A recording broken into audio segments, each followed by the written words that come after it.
What sort of support were you and the children given at the time of Kevin's death?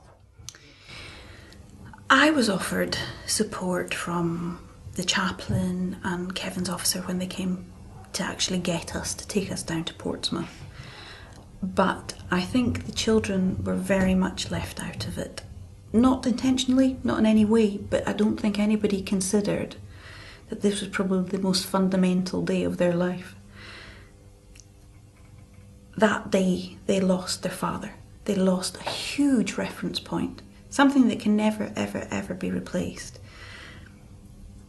And really, they were just tagged along. And you're so involved, there's so much organisational things going on. They want to know, do you know an undertaker? Can we get this? We've got a post-mortem to sort. We've got to quickly get to Portsmouth in 5 hours to see if we can get to the body, so you can do a viewing. We need all of these things. And you're trying to process all of that and coordinate all of that whilst still trying to care for these two small children. It was really, really difficult. I think they're left behind in a lot of ways, whereas they should be the most important. Now obviously it's difficult because you have to gauge it and pitch it to their age. You can have a child from 15 right the way down to a newborn baby, but they need to be recognised and they need to be involved. When we went to Portsmouth, when we were taken to Portsmouth, I had to make the decision as to whether or not the children were to view Kevin's body when he was in the morgue. And on the journey from Chester to Portsmouth in the car, I was discussing with them all the way, saying, we have this opportunity, would you like to see Daddy? I was very aware that if they didn't, would they ever really think he died? Would they think maybe he was just somewhere? Would they think one day, he was going past on a bus? Or I was very aware that they may need that, reference point. Would they need that confirmation to themselves that, this had actually happened?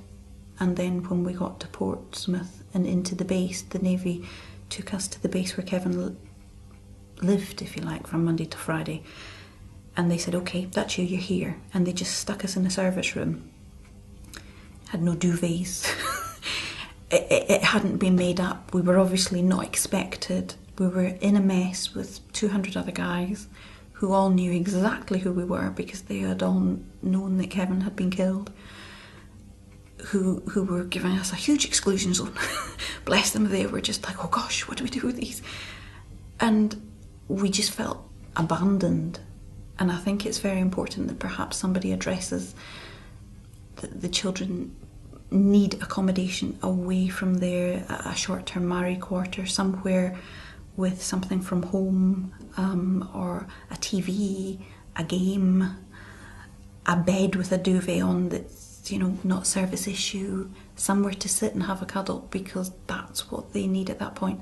A toaster, a kettle, silly little tiny things, but that would then get them through that evening and help you get them through the evening, because anything that can help the parent enable the child to get through that night is just worth gold. It's amazing, and I think that's something that needs to be addressed. It's not anything done through malice or ill will, it's just done through people not knowing, and hopefully that's something that can be fed up or sorted. It would be an easy thing to do. It's such a small thing, but it would make such a huge difference, because although we're taken to the place of, or certainly I was taken to the place, down to Portsmouth, but then when you're there, that's it. You're stuck. You're in limbo. I had to phone a friend the next morning and say, can we come and stay at yours? we're in HMS Collingwood, which is this huge, enormous base with the minimum of clothes and things, because you don't think to pack. You've no idea how long you're going to be there. The children are there. It's not somewhere that you can live and operate whilst trying to organise all the other things that you've got to organise logistically, really. Funerals, liaise with police, whomever you need to liaise with. So I think that's something that's really important. They need to recognise the child as much as the adult.